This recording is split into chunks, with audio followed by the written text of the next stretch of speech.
Hi, I'm Hal Roberts. This is Bridge City News. Here's some of the top stories we've been following. We hear from the West Kelowna Fire Chief, who has more details as to how much damage his region has incurred from the wildfires. BC Premier David Eby is calling on Meta to allow access to Canadian news during the wildfire crisis. And it was a soggy start to Whoop Up Days in Lethbridge as the annual parade rolled through the downtown core, and Bridge City News was there. Your nation. Your province. Your southern Alberta. From the heart of Lethbridge, it's Bridge City News with Hal Roberts. Thanks so much for joining us. 3 people were injured during a shooting at a parking lot at West Edmonton Mall on Monday night. Police locked down the entire shopping centre for around 2 hours. Now, following the lockdown, police say they believe the shooting was a targeted incident. The 3 males who were shot were taken to hospital with non-life-threatening injuries. Police responded to a report of a shooting at West Edmonton Mall, and it was reported that 4 males left the mall and went to their vehicle when a second vehicle, a white-colored SUV, approached them and subsequently resulted in an exchange of gunfire. 2 of the males collapsed on the pavement with serious injuries, and the 2 others fled into the mall, one into the Wild West shooting range with gunshot wounds, while the other fled through the mall, and we do not believe that individual sustained any injuries. And at this time, the 4th male has not been located, nor have the occupants of the white SUV. That being said, we believe we've recovered the SUV that was involved in the shooting. Edmonton police also say the culprits knew the victims and have not confirmed if any arrests have been made. The investigation into the shooting continues. Lethbridge police continue to investigate a collision in which a 37-year-old woman was hit by an SUV. Police say they received a call just after 2 in the morning on August 19th about a pedestrian who was hit along Whoop Up Drive around 200 meters west of the bridge deck. Now, EMS took the victim to hospital where she remains with life-threatening injuries. Members of the traffic response team say a Jeep Grand Cherokee was traveling westbound when a woman dressed in dark-colored clothing ran across the lanes and was struck. Neither alcohol nor speed were factors in the collision, and the driver of the Jeep is not facing any charges. The investigation is ongoing. Even though firefighters in the central Okanagan appear to be getting a handle on some of the wildfires, emergency officials say at least 50 structures have been fully or partially lost due to the blazes. West Kelowna Fire Chief Jason Brolin says some of the most severely damaged neighborhoods, however, have yet to be assessed. We're not done yet, and the most damaged neighborhoods are still to come. However, I think it's important that people begin to understand the scope and scale of what our community is facing. So I said the quality of a good leader is to keep the most important thing the most important thing. And what is our most important thing today? That is, I know people want to know information, and I know they want to go home. We are going to take a systematic approach to both of those. We're going to do it right. We're going to make sure that to the best of our ability, we don't make mistakes. We don't tell someone something that isn't true. We don't send you into a place that's not safe for you to be. It appears as though some residents in Kelowna are taking in people who have been displaced by the wildfire. One resident says the wildfires burning now remind him a lot of the devastation the city endured back in 2003. We're on evacuation alert, so we got our to-go bags ready and prepared to leave if needed. So definitely reminiscence of or reminds me of the Kelowna mountain fires back in the day. So it's kind of chaotic, honestly. Like my house is in a pretty safe area, but a lot of my friends from campus have kind of moved in a little bit, so we kind of have a full house right now, just kind of getting everyone in a safe place. It's pretty full, but we have a pretty big house and we want to get as many people as we can in a safe space. So yeah, even before they got a notice, they're like, hey, can we crash at your place? And we're like, of course, like trying to just gather as many people. And yeah, it was pretty scary just getting all the notices and things like that. Prime Minister Justin Trudeau is calling the wildfire situation in both British Columbia and the Northwest Territories quite serious. The federal government is continuing to step up to help, including deploying military assets. He says the situation has highlighted how Canadians are really helping each other out. I have to highlight as well, though, that even as we're seeing those terrible images, we're also seeing images of how Canadians across the country, but particularly out west, are stepping up to help their fellow citizens, their neighbors, residents who are fleeing for their lives, in many cases have lost everything. These are things where emergencies happen and Canadians pull together, and it's always comforting to see. The federal government is continuing to step up. We're there with Canadian Armed Forces resources. We're active in coordinating with regional and local governments to make sure people are safe, make sure we're doing everything to protect lives and property.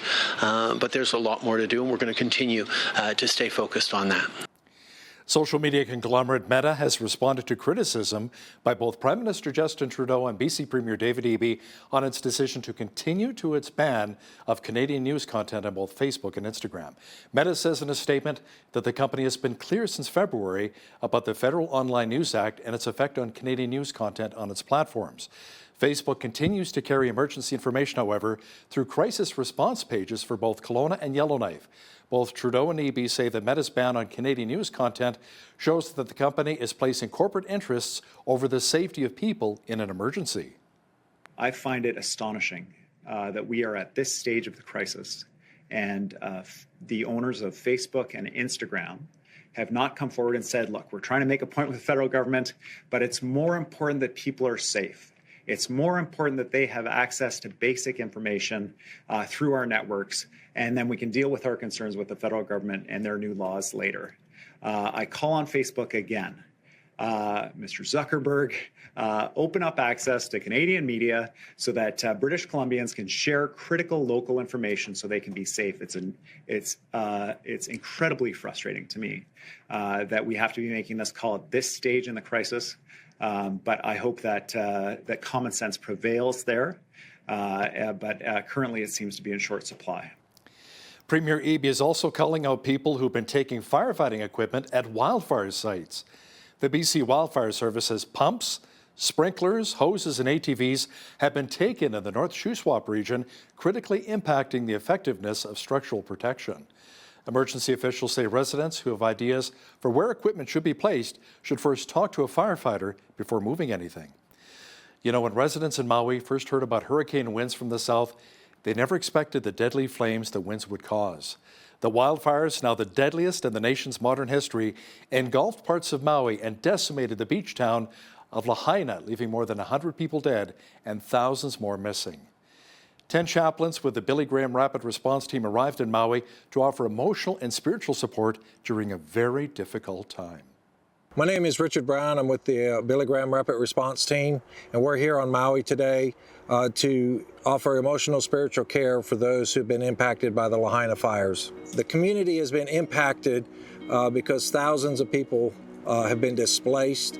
Businesses have been destroyed, and many of them are living now in central Maui, either in shelters or in family or relatives' homes. Currently, we have 10 Billy Graham Rapid Response Team chaplains on the ground here on Maui, visiting displacement centers and going to family assistance centers and just into the community to help those who have been impacted by this disastrous fire. Our reporters got a little wet today covering the Whoop Up Days parade in Lethbridge earlier this morning. Jeanette Rocher is on location now at Whoop Up Days with an early peek at the forecast. Jeanette, it was nice rolling through the parade this morning, but it was quite soggy. Will things clear up this week for our annual festival? You know, it was a soggy one. Hell, today called for a 30% chance of rain, and you know what?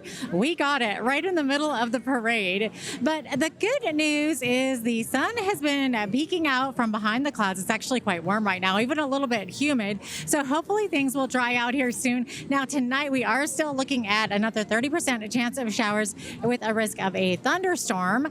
Tomorrow, Wednesday, decreasing clouds and a high of 22, and the whole rest of the week is looking very sunny with highs heading back into the mid-20s and even the 30s. I'll be back later in the show to give you all those details. That's a great hat. Thanks so much, Jeanette. Hundreds of residents lined the streets earlier today as the highly anticipated Whoop Up Days parade made its way through the city's downtown core. BCN's Angela Stewart has more now on one of Lethbridge's most popular parades. It was all smiles and waves during the annual Whoop Up Days parade Tuesday, despite the rain. Starting at Park Place Mall, more than 100 floats rolled along the parade route, showcasing this year's theme of celebrating Canada's agriculture destination. You will certainly see that sprinkled throughout the parade, but obviously agriculture is such an important piece of the economy here, and it's an important piece of all the businesses and community groups that live and work here every day. With ties to Southern Alberta and Lethbridge and District Exhibition, leading the parade as marshal was singer-songwriter Cor Blunt. We're very thrilled to have him as part of our parade this year. He is always involved in some capacity with Whoop Up Days, but this year to showcase him a little bit, really in his hometown and his home fair, we're excited about it. Past participants of the parade say they were thrilled to have returned for another year. We love to support all the parades that we can get to within Southern Alberta, and we're proud to be here. Live long and prosper. Vulcan loves to support other communities. Streetside, some spectators even witnessing the parade for the very first time. What do you think so far? It's pretty good, but I wish they'd throw more candy. Yeah. You guys gonna go to Whoop Up Days? Maybe. We don't know yet. Until Saturday, Exhibition Park will be hosting the rest of the Whoop Up Days celebrations down on the grounds. For Bridge City News, I'm Angela Stewart. There's a pretty nice floats there. Alberta Premier Daniel Smith and Affordability and Utilities Minister Nathan Neudorf also took part in the annual Whoop Up Days parade. Video journalist Micah Quinn caught up with both to discuss some very big issues impacting Albertans. That includes the province's decision to put a moratorium on green energy, which the official opposition was not happy about. A decision that will delay job, strand capital, and snuff investment in such a vital part of our economy. The Alberta NDP's energy and climate critic outlined her party's stance on the issue. Daniel Smith and the UCP are discouraging investment at a time when Alberta needs more energy supply, more low-cost supply, and more investment to support future economic growth. Smith and Neudorf did not mince words with their reaction. I would actually like the NDP to be responsible, stand with us in saying that a 2035 emissions target is unreasonable, unacceptable, unconstitutional, unachievable, and stand with us in working towards 2050. We think it's actually responsible government to make sure that we fully address the entire system, the market, and how we generate power to make sure that we answer these questions, not just for today, but for generations to come, so that we can have affordable, dependable, and reliable energy. Meanwhile, here in Lethbridge, our city has been dealing with a rise in drug use and crime, along with an increase in the homeless population. Smith says the UCP is investing money into building recovery communities for people who are dealing with mental health and addiction issues. We've got the design and siting for most of the 11 that we'll be building. The first one opened just a couple of months ago in Red Deer.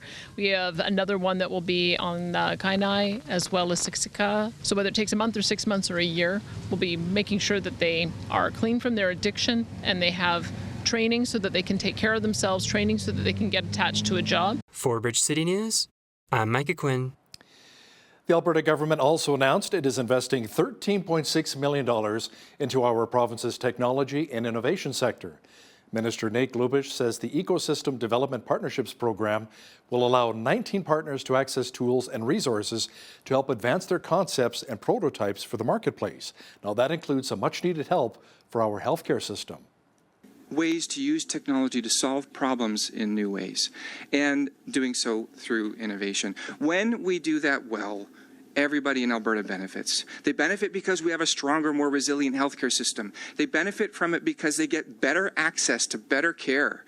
They benefit from it because our specialists, who are overwhelmed with enormous need to be seen and to get their advice, we are able to make sure that those specialists can see more people, to get better diagnostics faster, and to get Alberta patients on track to the care that they need more quickly. Federal Public Safety Minister Dominic LeBlanc says negotiations are underway with some sitting judges to lead an inquiry into foreign interference. LeBlanc also says he will speak to security officials about whether opposition leaders can gain access to more secret materials on the issue. Federal Tory leader Pierre Poilievre says that he would call a public inquiry if his party formed government. It is a sensitive issue when the Government of Canada, with the full support of the recognized parties in the House of Commons, is talking to, in some cases, sitting judges. So you'll appreciate that a scrum in Charlottetown on a Tuesday morning doesn't feel like the right place to get into those details. But the good news is the right people are getting into those details. And I'm confident that, and I share your excitement to find out where this ends. I really do. Believe me, I do. As you know, the decision of who sees, in some cases, these top secret pentagram documents is not made by elected ministers. It's made by security officials with the support of the Privy Council office. The Law Society of Manitoba wrapped up its disciplinary proceedings against Alberta lawyer John Carpe. Mr. Carpe, who's the president of the Justice Centre for Constitutional Freedoms, hired a private investigator back in June of 2021 to follow government officials during the COVID-19 pandemic, including Chief Justice Glenn Joyal. Carpe apologized to Judge Joyal in court for his actions, but punishment was still handed down. The Law Society of Manitoba imposed a lifetime suspension on Carpe from practicing law in Manitoba, along with a $5,000 fine. He also faces criminal charges related to the same surveillance actions that occurred 18 months earlier. Carpe denies any criminal wrongdoing and says he looks forward to resolving the charges against him. Well, Whoop Up Days is officially here in Lethbridge, but so was the rain earlier today. Will it continue? Apparently it's been clearing up quite a bit already. Details are coming up after the break.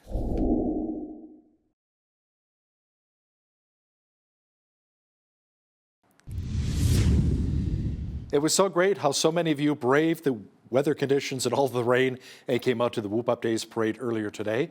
And thanks as well to our reporters, Mike and Angela, who got a little bit wet shooting the parade. Jeanette Roche is on location at Whoop Up Days. It looks like it's cleared up a little bit, the rain clouds. Jeanette, will those rain clouds be coming back or sticking around? What's the story?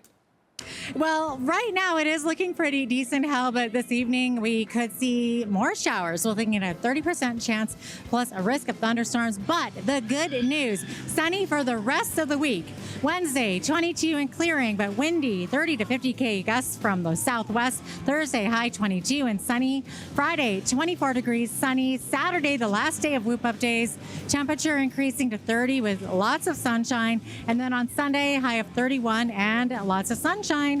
Monday, sunny and a high of 33. Average high for this time of year, 25 degrees, average low 9. Highest temperature on this day was 34.4 degrees back in 1976. And in 1992, it was only 0. That was the lowest on record for this day.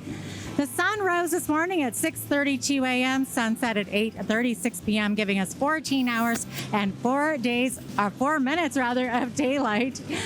Looking to the national forecast now, Victoria, 40% chance of showers in the morning, high of 22 degrees, but 17 near the water. Vancouver, a special air quality statement was in effect earlier today due to those wildfires. Tomorrow, though, temperature looking at a high of 19 degrees with 30% chance of showers and hazy in the afternoon. Moving on over into Alberta there, Edmonton, showers beginning in the morning and a risk of thunderstorms late in the afternoon. High of 18. For Calgary, after overnight showers, the clouds will be clearing in the morning. Winds from the southwest at 20 to 40 kilometers per hour, high of 20 degrees. Over in Saskatoon, cloudy and fog patches dissipating in the morning. High 21. Regina, 60% chance of showers in the morning and a risk of a thunderstorm. Then clearing in the afternoon, high of 26 degrees and a humidex of 29. Winnipeg, overcast, foggy in the morning, high 24, humidex 29. Going to the central part of the country now, Toronto, 60% chance of showers, risk of thunderstorms in the afternoon, high 22 degrees. Ottawa, 30% chance of showers, high 26. Montreal, mainly sunny and 26 degrees. Over in Atlantic Canada, Fredericton looking at sunshine, becoming a mix of sun and cloud in the afternoon, high of 23. Halifax, 22 and sunny. Charlottetown, mainly sunny, rather with fog in the morning, high 20 degrees. And St. John's, looking at 2 to 4 millimeters of rain expected, high 18, except temperatures steady near 14 with onshore winds at 20 kilometers per hour. And that's your full look at weather from opening day at the Whoop Up Days Festival at Lethbridge and District Exhibition. Trade Minister Mary Ng says Ottawa is seeking a judicial review of last month's U.S. Treasury Department assessment of softwood lumber levies. She called them unfair, unjust, and illegal. She's also urging U.S. trade representatives to sit down and negotiate a resolution to the decades-old dispute. The latest administrative review maintained the combined duty rate of 7.99%. The U.S. has long taken issue with Canada's regulatory system, which it says puts American producers at a disadvantage. First to the Canadian softwood industry, that they can expect and continue to count on their government standing on their side. These duties are unjustified and unwarranted, and they're illegal because they go against CUSMA. The industry knows that that's my perspective. That's the perspective of our government. I've raised this issue at every opportunity when I meet with my counterpart in the United States, and in fact, so have my colleagues, including, by the way, the Prime Minister to the President. The CEO of Flair Airlines says his budget carrier is now running a pretty smooth operation thanks to higher passenger numbers. Stephen Jones says Flair topped the list of Canadian airlines in on-time performance over the summer. The company also did quite well in terms of load factors. Flair Airlines saw an average capacity of 90% in July. Jones notes the airline is far from perfect, however, noting a number of growing pains at the debt-laden company that's still striving to gain consumer confidence. Now, here's a look at today's markets. The TSX was down 93 points on the day to finish at 19,691. The Dow was down 174 points to 34,288. The S&P 500 was down 12 on the day to 4387, and the Nasdaq was up 8 points to 13,505. West Texas Intermediate oil was down 37 cents to $80.35 U.S. per barrel. Natural gas was down 7 cents to $2.56 U.S. Gold was up $2.54 on the day to $18.9748 U.S. an ounce, and silver was up a dime to $23.41 U.S. an ounce. Feed wheat is at $10.31 per bushel, barley's at $8.05, canola's at $17.98, and corn is at $9.68 per bushel. Live cattle were down $1.03 to $177.95. Feeder cattle were down $1.28 to $245.50, and lean hogs October contract was down $1.05 to $79.58. The Canadian dollar was up slightly over the past 24 hours to $73.82 U.S.